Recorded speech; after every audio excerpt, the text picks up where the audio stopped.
When it comes to submissions, Charles Oliveira is the best in the UFC.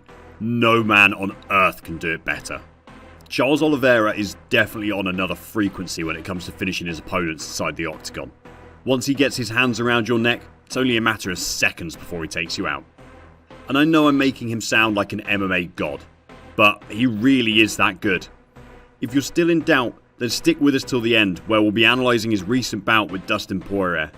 Here's a little spoiler. These two men made history that night. But hey, we'll get to that later in this video. In the meantime, let's talk about the story of Charles Oliveira.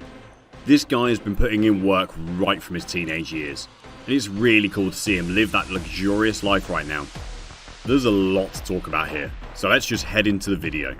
Charles Oliveira was born on the 17th of October 1989 in Sao Paulo, Brazil. When he was a kid, he wanted to become a pro soccer player. He got involved in soccer programs at school until something tragic happened. At the age of 7, he was diagnosed with rheumatic fever and heart murmur, which severely affected his ankle. He was on the verge of becoming paraplegic, and that simply means his legs could have been paralysed. As a result, Oliveira had to stop playing soccer.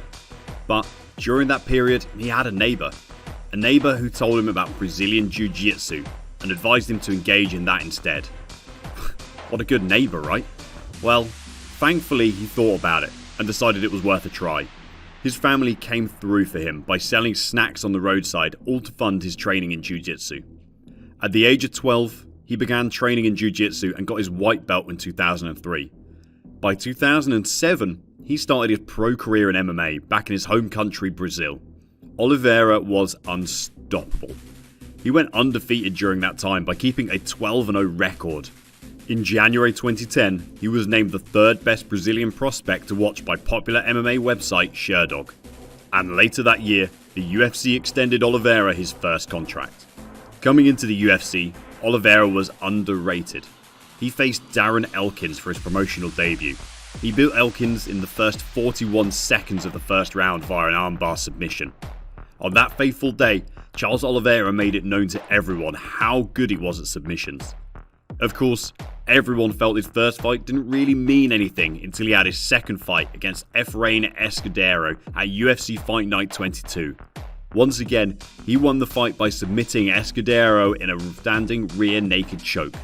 Oliveira was headlining major news outlets around the world, but in 2010, he took his first loss of his career against Jim Miller via a knee bar submission. It was a rough way to end what had been a very good year for him. 2011 started badly for Oliveira after he garnered a huge controversy with his fight against Nick Lentz. Oliveira performed an illegal knee to the upper body of Lentz twice during the bout. He ended up winning the bout by submitting Lentz, but a lot of fans were dissatisfied by such a win. After reviewing the incident, Pennsylvania State Athletic Commission overturned the result and declared it a no contest. His next fight was against Donald Cerrone at UFC vs 5, where he took yet another loss. This time it was by TKO in the first 3 minutes of the first round. Seeing how badly he was performing in the UFC, Oliveira's trainer announced that he would be dropping down to the featherweight division. To be honest, it was a pretty good move because his next couple of fights in this division were spectacular. He held a 3-2 record in the space of 24 months, with the 3 wins being by submission. His next big fight was against Hatsu Hioki at UFC Fight Night 43. On the other hand, one big thing you can do for us is scroll down, hit that like button, subscribe to our channel, and turn on post notifications so you don't miss out on any of our awesome videos. What made the Hioki vs Oliveira fight special was the fact that both men were black belters in Jiu-Jitsu. But just like I said at the beginning, Oliveira getting his hands around any opponent's neck in a submissive position is pure danger.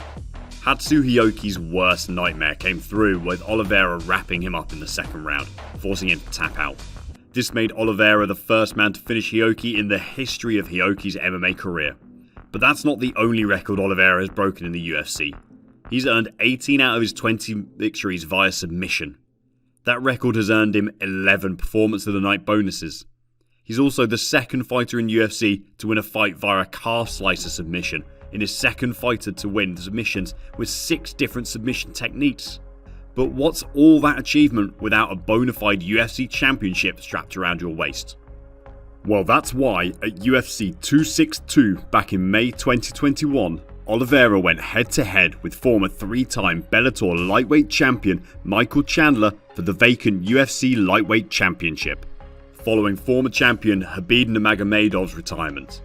This bout became one of his all-time best after he broke another record in the UFC that night. Chandler had him in the first round by sending well-timed forearms to the body of Oliveira. However, once the second round started, Oliveira went in with a lot of pressure to knock out Chandler and claim the UFC title. He became the undisputed UFC lightweight champion for the first time in his career and became the man with the most finishes in the UFC with 28 finishes to his name, a record previously held by Donald Cowboy Cerrone at 27 finishes. But that's not the end of his story. On the 11th of December 2021 at UFC 269, he had his first title defense against Dustin Poirier. For me, this fight deserved the Fight of the Year award because it was completely electrifying.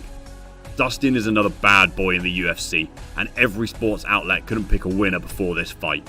It was everything we thought it would be, but in the third round, Oliveira put Dustin Poirier in a standing rear naked choke that made him tap out. Once again, the greatest submission fighter claimed the win and retained his UFC title. Oliveira isn't only breaking records inside the octagon. His salary from his fights are also one of the highest in the division. But before we talk about that, if you wish to participate in our monthly shoutout contest, go to comment "I subbed" in the comment section below to join in on the fun. This month's winner was posted in our last video, so go comment "I sub" now and let our audience get to know you.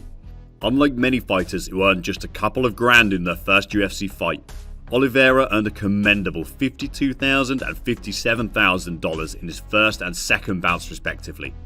However, due to the few losses he had afterwards, the paycheck of his next 3 fights combined didn't match up to the first 2. His highest payout was for the most recent title defense against Dustin Poirier, where he earned $490,000. Here's the good part. The payouts Charles Oliveira received for his last 3 bouts add up to $1,200,000, bringing his total net worth to $4,200,000. He's married to the scintillating Thalita Roberta Oliveira, who's also a Brazilian gym trainer. They got married in 2014 and have a daughter, Tyler, born in 2017. Oliveira came from a poor background as a child, and he's now using his status as a celebrity to help other kids in the same position he was by offering them free jiu-jitsu lessons to keep them off the streets and put them on the right path. Oliveira now has a record of 41 matches with 32 wins and 8 losses and 1 no contest decision. He does everything with style. I'm sure 2022 would bring many more title defenses down this path. Here's one question for you hardcore UFC fans. Who do you think in the lightweight division can take that title away from Charles Oliveira? Everyone's opinion is welcome in the comments section below. With that, I want to say thanks for watching this video. If you loved it, kindly click on this very similar video showing on your screen right now. I hope I see you in the next one. Bye for now.